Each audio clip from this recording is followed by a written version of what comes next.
ಪವಿತ್ರಂ ಚರಿತ್ರಂ ವಿಚಿತ್ರಂ ತ್ವದೀಯಂ ನರಾಯೇ ಸ್ಮರಂತ್ಯನ್ವಹಂ ರಾಮಚಂದ್ರ ಭವಂತಂ ಭವಾಂತಂ ಭರಂತಂ ಭಜಂತೋ ಲಭಂತೆ ಕೃತಾಂತಂ ನ ಪಶ್ಯಂತ್ಯತೋಂತೆ ವಿಚಾರ್ಯ ಸರ್ವವೇದಾಂತೈ ಸಂಚಾರ್ಯ ಹೃದಯಾಂಬುಜೆ ಪ್ರಚಾರ್ಯ ಸರ್ವಲೋಕೇಶು ಆಚಾರ್ಯಂ ಶಂಕರಂ ಭಜೆ.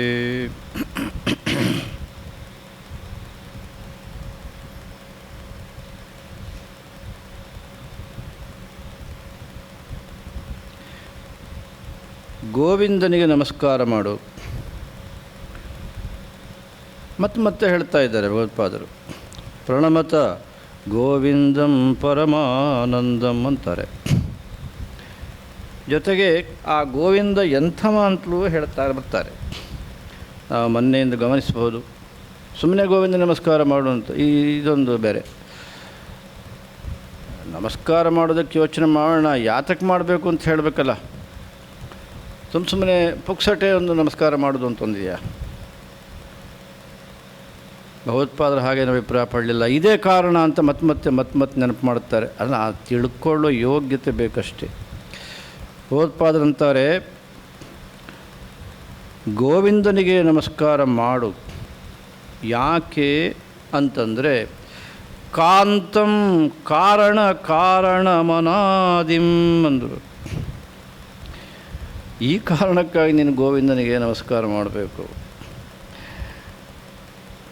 ಆ ಗೋವಿಂದ ಏನು ಅಂತ ತಿಳ್ಕೊಂಡೆ ನೀನು? ಕಾಂತಂ ಅಂದರು. ಅತ್ಯಂತ ಕಾಂತಿಯಿಂದ ಕೂಡಿದಂಥವ ಗೋವಿಂದ. ಉಪನಿಷತ್ತಿನ ಮಾತು ಹೇಳೋದಾದರೆ ಪ್ರಕಾಶ ಸ್ವರೂಪ ಅಂದ ಮೇಲೆ ಮತ್ತು ಕಾಂತಿಯ ವಿಷಯವಾಗಿ ಹೇಳಬೇಕಾದ್ದೇ ಇಲ್ಲ. ಆದರೂ ಅದನ್ನು ಬೇರೆ ಬೇರೆ ಪದದಲ್ಲಿ ದಾರ್ಶನಿಕರು ಅನೇಕ ಗ್ರಂಥಗಳು ಉಲ್ಲೇಖ ಮಾಡ್ತವೆ. ಹಾಗೆ ಭಗವತ್ಪಾದರಲ್ಲಿ ಮೊದಲಿಗೆ ತಗೊಳ್ತಾನೆ ಕಾಂತಂ ಅಂದರು. ಆಮೇಲೆ ಹೇಳಿದರು ಕಾರಣಂ ಅನಾದಿಂ ಅಂದರು. ಪರಮಾತ್ಮ ಗೋವಿಂದ ಅವ ಕಾರಣ ಅಂತ ಪ್ರಪಂಚದಲ್ಲಿ ನಮಗೇನು ಕಾಣ್ತಾ ಇದೆಯೋ, ಏನು ಬೇಕಾದ್ರೆ ಇಟ್ಕೊಳ್ಳಿ ನೀವು, ಅದು ನಿಮ್ಮ ಬುದ್ಧಿಗೆ ಬಿಟ್ಟಿದ್ದದು.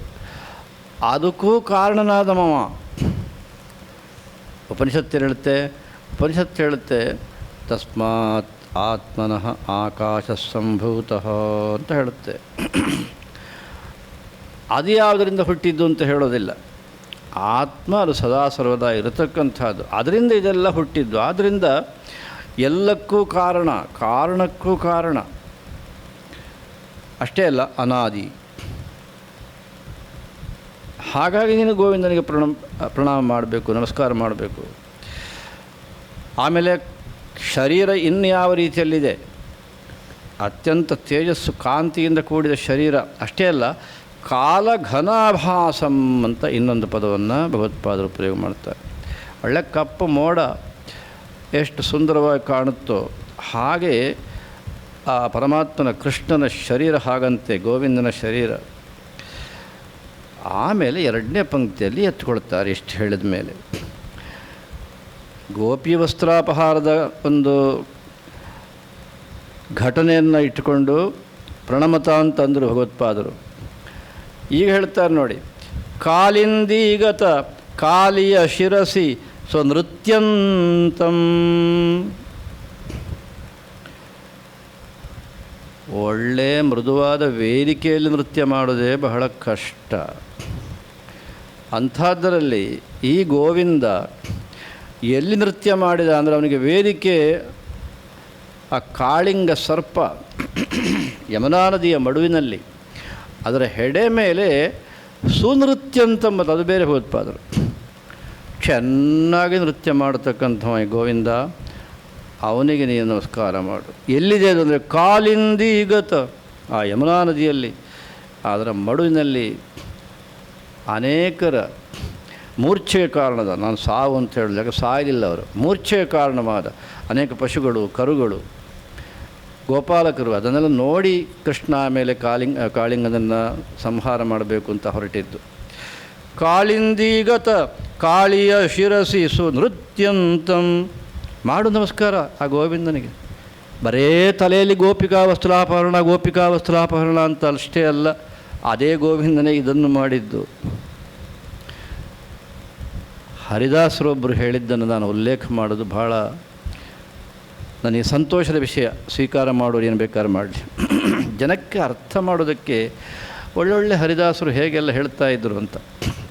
ಅವರೊಬ್ಬರು ಹರಿದಾಸರು ಭಾಳ ನಾನು ಪೂರ್ವಾಶ್ರಮದಲ್ಲಿ ಬಾಲ್ಯದಲ್ಲಿ ಕೇಳಿದ್ದು. ಹರಿಕಥೆ ಮಾಡೋ ದಾಸರು ಭಾಳ ಚೆನ್ನಾಗಿ ಹರಿಕಥೆ ಮಾಡಿದ್ರಂತ. ನಾನು ಇದನ್ನು ಆಗಾಗ ಹಿಂದಿನ ಉಲ್ಲೇಖ ಮಾಡಿದ್ದೇನೆ. ಭಾಳ ಸಂತೋಷಪಟ್ಟರು ಸಭೆಯಲ್ಲಿ ಕೂತ ಜನ. ಆಮೇಲೆ ದಾಸರೇ, ನೀವು ಈಗ ಕೃಷ್ಣನ ಕಥೆ ಹೇಳ್ತಾ ಇದ್ದೀರಲ್ಲ, ಅಲ್ಲ ಈ ಬೆಣ್ಣೆ ಕದ್ದಿದ್ದು, ಆ ಗೋಪಿಕಾಸ್ತಿರೊಟ್ಟಿಗೆ ವಿಹಾರ ಮಾಡಿದ್ದು, ಅದು ನೃತ್ಯ, ಇನ್ನೊಂದು ಮತ್ತೊಂದು ಎಲ್ಲ ಹೇಳ್ತಾ ಇದ್ದೀರಲ್ಲ, ಇದೇ ನಮಗೆ ಒಳ್ಳೆಯದು. ಆ ರಾಮ ಅದು ಕಷ್ಟಪಟ್ಟಿದ್ದೇನು, ಇನ್ನು ಯೌವನ, ಆವಾಗಲೇ ರಾಜ್ಯ ಬಿಡಬೇಕಾಯಿತು, ಕಾಡಿಗೆ ಹೋಗಬೇಕಾಯಿತು, 14 ವರ್ಷ ವನವಾಸ, ಆಮೇಲೆ ಮತ್ತೆ ಬಂದ ಮೇಲೆ ರಾಜ್ಯ ಆಳಿದಂಥ ಕಥೆ ರಾಮನ ಕಥೆ. ಇದಷ್ಟು ನಮಗೆ ಮನಸ್ಸಿಗೆ ಸಂತೋಷ ಅಂತ ಅನಿಸೋದಿಲ್ಲ.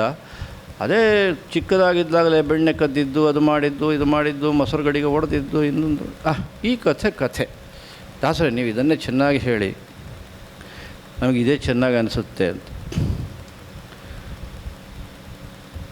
ಅದನ್ನು ಕೇಳಿದ. ಆಮೇಲೆ ಬೇರೆ ಪ್ರಶ್ನೆ ಕೇಳಿದ ಅದೇ ವಿಷಯದಲ್ಲಿ. ಅದಕ್ಕೆ ದಾಸರವರು, ಹರಿಕಥೆ ದಾಸರು ಉತ್ತರ ಕೊಟ್ಟರಂತೆ. ಅವರು ಹೇಳಿದ್ದು ಹರಿಕಥೆಯಲ್ಲಿ ಅವ್ರು ಹೇಳಿದ್ರಂತೆ, ನಿನಗೆ ಕೃಷ್ಣ ಮಾಡಿದಾಗ ಮಾಡಬೇಕು ಅಂತ ಅನಿಸುತ್ತೆ ತಾನು ನೀನು ಹೇಳೋದು. ನಂಗೆ ರಾಮ ಮಾಡಿದಾಗ ಮಾಡೋದು ಕಷ್ಟ, ಕೃಷ್ಣ ಮಾಡಿದಾಗ ಮಾಡೋದು ನೀವು ಹೇಳಿದ್ದು ಭಾಳ ಪಸಂದ ಅನಿಸುತ್ತೆ ಮನಸ್ಸಿಗೆ ಅಂತ. ಆಗಲಿಯಪ್ಪ, ನೀನು ಹಾಗೆ ಮಾಡು, ಏನು ಪರವಾಗಿಲ್ಲ.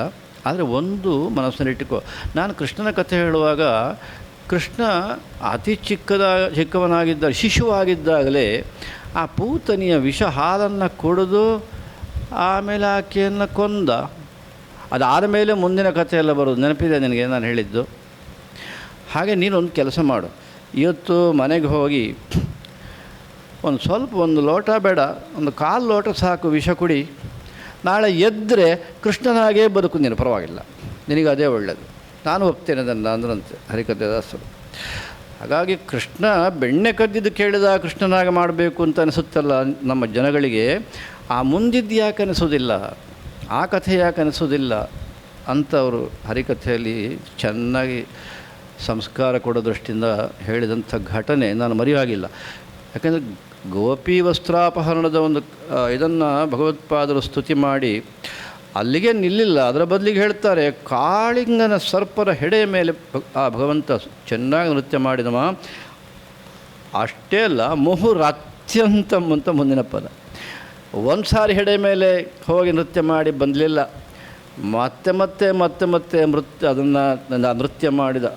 ಭಾಗವತದಲ್ಲಿ ಬರುತ್ತೆ, ಅದರ ಹೆಡೆ ಪುಡಿ ಆಯ್ತಂತೆ, ಚೂರು ಆಯ್ತಂತೆ ಕಾಳಿಂಗ ಸರ್ಪದ್ದು. ಅದರ ರಕ್ತ ಎಲ್ಲ ಭಗವಂತನ ಕಾಲಿಗೆ ಸಿಗಿ ಹಾಕ್ಕೊಳ್ತಂತೆ.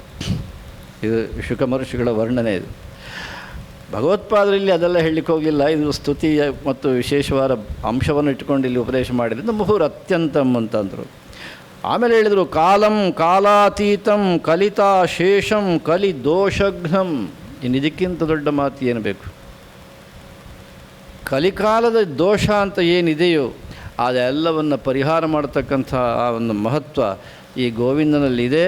ಅವ ಕಾಲವೂ ಹೌದು, ಕಾಲಕ್ಕೆ ಅತೀತನೂ ಹೌದು. ಕಾಲಂ ಕಾಲಾತೀತಂ ಇದೆಲ್ಲವೂ ಆಗಿರ್ತಕ್ಕಂಥ ಈ ಪರಮಾತ್ಮ. ಅಷ್ಟೇ ಅಲ್ಲ, ಕಾಲ ಅಂತ ಏನಿದೆಯೋ ಅದರ ಅತ್ಯಂತ ಚಿಕ್ಕ ಪರಿಮಾಣದಿಂದ ಹಿಡಿದು ಅತಿ ದೊಡ್ಡ ಪರಿಮಾಣ ತನಕವೂ ಕೂಡ ಎಲ್ಲೋ ಅವನೇ.